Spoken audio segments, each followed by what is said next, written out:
महाराष्ट्रात कीर्तन म्हटलं की सतत चर्चेत असणारं नाव म्हणजे इंदुरीकर महाराज. कधी आपल्या कॉमेडीमुळं तर कधी आपल्या वक्तव्यामुळं. इंदुरीकर महाराज नेहमीच चर्चेत असतात. पण चर्चेत असणारे इंदुरीकर महाराज अलीकडे वादात सापडतायत. लोकासंगे ब्रह्मज्ञान आणि स्वतः कोरडे पाषाण असं म्हणत त्यांच्यावरती बरेच लोक टीका करतात. पण तरीही महाराष्ट्राच्या कोणत्याही कोपऱ्यात अथवा शहरात इंदुरीकर महाराजांचं कीर्तन सुरू झाले आणि गर्दी झाली नाही असं होतच नाही. पण इंदुरीकर महाराज यांचं कीर्तन ठेवण्याआधी आयोजकांनीही गर्दीचा विचार करणं गरजेचं आहे. हे मी का सांगतोय? कारण पुण्यात इंदुरीकर महाराजांच्या कीर्तनात चालू असताना थेट बंद पाडण्याची वेळ पोलिसांवरती आली. का झालं असं? त्याला जबाबदार कोण आहे? इंदुरीकर यांच्या कीर्तनामध्ये थेट पोलीस कसे पोहोचले? या सगळ्या प्रश्नांची उत्तरं मी तुम्हाला आजच्या व्हिडिओच्या माध्यमातून देणार आहे. इंदुरीकर महाराज हे कीर्तनापेक्षा प्रबोधनकार अशी ओळख मिळालेले महाराज आहेत. त्यांची वेगळी अशी ओळख करून देण्याची आम्हाला काही गरज नाहीये, कारण ते सतत वादात अडकत असतात. आता इंदुरीकर महाराज पुण्यातील एका कार्यक्रमामुळे अडचणीत आलेत. त्याचं झालं असं की हडपसर जवळील काळेपाडळ येथील श्रीराम चौकात इंदुरीकर महाराज यांच्या कीर्तनाचा कार्यक्रम आयोजित करण्यात आला होता. पण आयोजकांनी यासाठी कोणतीही परवानगी घेतली नव्हती. इंदुरीकर महाराजांच्या कार्यक्रमाला भरपूर गर्दी असते आणि तशीच गर्दी या कार्यक्रमात देखील झाली. त्यामुळे ही गर्दी वाढत रस्त्यावरती आली आणि रस्ता बंद झाला. परिणामी रस्त्यावरती भली मोठी वाहतूक कोंडी झाली. काही ठिकाणी तर वाहनांच्या रांगाच रांगा लागल्या. 6:30 पासून सुरू झालेल्या कार्यक्रमामुळे वाहनचालकांचे प्रचंड हाल सुरू झाले. सय्यदनगर, ससानेनगर, गाडीतळ आणि तसेच हडपसरमधून नागरिक या रस्त्याचा वापर करत असतात.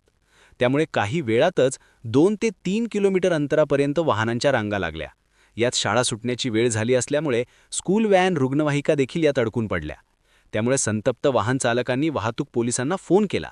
नंतर काळेपडळ वाहतूक विभागाने त्या ठिकाणी धाव घेतली. तेव्हा कोंडी पाहून अधिकारीही संतापले. रस्ता रिकामा करण्याचा प्रयत्न केला, पण कोणीही बाजूला होईना. त्यामुळे संतप्त झालेल्या सहाय्यक पोलीस निरीक्षक प्रवीण जाधव यांनी थेट इंदुरीकर महाराजांना उद्देशून "महाराज, कार्यक्रम बंद करा" असं सांगितलं. पोलिसांनी असं सांगितल्यानंतर महाराजांनीही काही वेळ कार्यक्रम बंद ठेवला.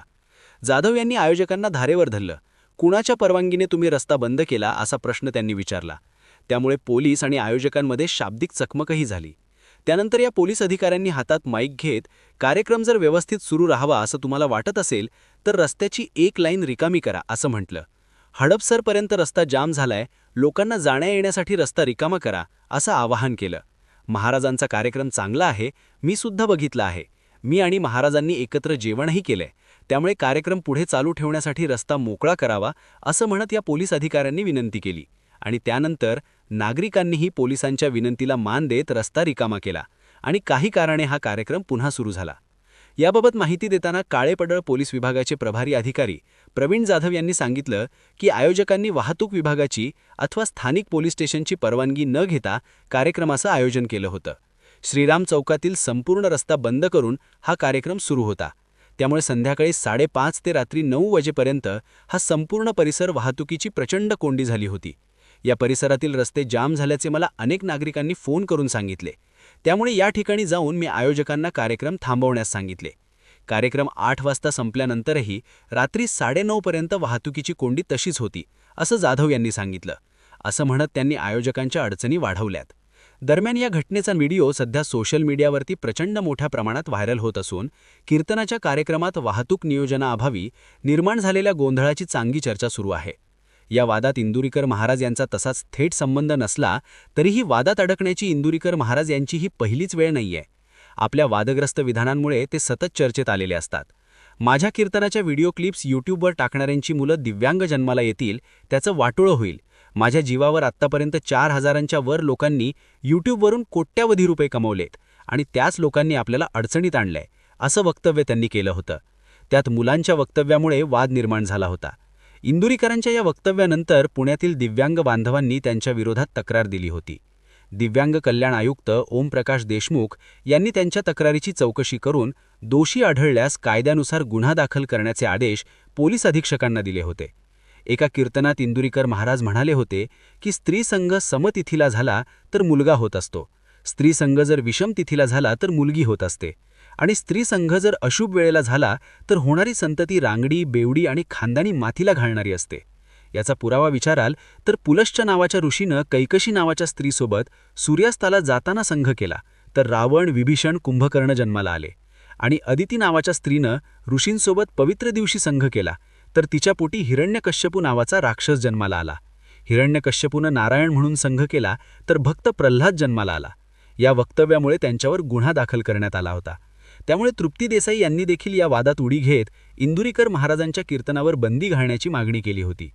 तसंच कोरोनाच्या नंतर मी माळकरी आहे म्हणून मला कोरोना होणार नाही आणि माळ काढणाऱ्यांना कोरोना गाठणारच नाही, असं वक्तव्य इंदुरीकर महाराजांनी केलं होतं. पण कीर्तनातून ते अंधश्रद्धा प्रसवण्याचा प्रयत्न केल्याचा आरोप भूमाता ब्रिगेडच्या तृप्ती देसाई यांनी केलाय. याबद्दल त्यांच्यावरती कारवाई करावी अशी मागणी देखील तृप्ती देसाई यांनी केली होती. लव्ह मॅरेज करणाऱ्या माणसाची बायको नवऱ्याला नावानं हाक मारते की मोठा कमीपणा आहे हा, आपण पुरुष आहोत, पुरुष. चप्पल कितीही भारी झाली म्हणून आपण ती गळ्यात घालतो का? अहो, चप्पल कुठे शोभतीये असं म्हणत त्यांनी महिलांची तुलना चपलेबरोबर केली होती. त्यामुळे सर्वांना समान समजतं, भेदभाव अमंगल समजणाऱ्या वारकरी संप्रदायाच्या विरोधात भूमिका इंदुरीकर महाराजांनी घेतली होती. त्याचबरोबर एकदा शिवाजी विद्यापीठात इंदुरीकर महाराजांच्या कीर्तनाचा कार्यक्रम आयोजित करण्यात आला होता. पण अंधश्रद्धा निर्मूलन समितीसह इतर पुरोगामी संघटनांनी या कार्यक्रमाला जोरदार विरोध केल्यामुळे हा कार्यक्रम रद्द करण्यात आला. सर्वात अलीकडचा वाद म्हणजे इंदुरीकर महाराजांची कन्या ज्ञानेश्वरी देशमुख आणि साहिल चिलाप यांचा साखरपुडा पार पडला होता. इंदुरीकर महाराजांनी आपल्या मुलीच्या साखरपुड्याच्या कार्यक्रमात शाही थाट केला होता. त्यामुळे दुसऱ्यांना साधेपणानं लग्न करण्याचे उपदेश देणारे महाराज आपल्या मुलीचा साखरपुडा सोहळा मात्र चांगला मोठा साजरा करतात, असं म्हणत त्यांच्यावरती सोशल मीडियावरून टीका होत होती. या टीकेमुळे कंटाळलेल्या इंदुरीकर महाराजांनी थेट कीर्तन सेवा थांबवण्याचा मोठा निर्णय घेतल्याचे संकेत देखील दिले होते. पण नंतर मुलीचे लग्न देखील जोरात करणार, काय बोंबलायचं ते बोंबला, असं म्हणत आवाहन देखील दिलं होतं. असे अनेक वादाचे प्रसंग उद्भवलेले आहेत. इंदुरीकर महाराज आणि वाद हे समीकरण सध्या तयार झालेलं आहे. त्यांच्यावर टीका होत असली तरी समर्थन करणारे देखील मोठ्या प्रमाणावरती आहेत. सतत वादग्रस्त वक्तव्यामुळे वादात राहणारे इंदुरीकर महाराज आता वाहतूक कोंडीचं कारण ठरतायत. त्यामुळे या वादानंतर आता महाराज काय भूमिका घेणार हे पाहणं महत्त्वाचं ठरणार आहे. याबद्दल एकूण तुमचं मत काय, कमेंट करून नक्की सांगा. आणि अशाच रोजच्या घडामोडींसाठी आपल्या महाराष्ट्राची बातमी या चॅनलला सबस्क्राईब नक्की करा. धन्यवाद.